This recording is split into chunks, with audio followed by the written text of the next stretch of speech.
যুক্তরাষ্ট্র যেই দেশে হাত লাগাইছে ওই দেশ তো আর দেশ নাই। সিরিয়ার কি অবস্থা, ইরাকের কি অবস্থা?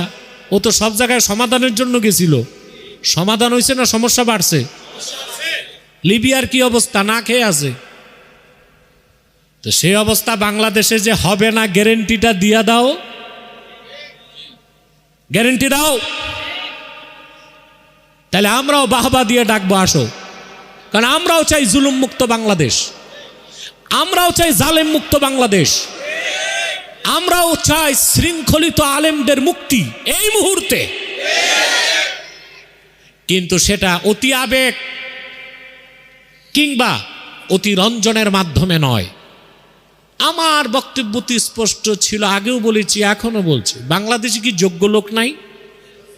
অনেক সেনা কর্মকর্তা আছে, ব্রিগেডিয়ার জেনারেল পর্যায়ের লোক যারা শিরক মুক্ত, কুফর মুক্ত, ইসলামী মূল্যবোধে বিশ্বাসী এবং ভারত বিরোধী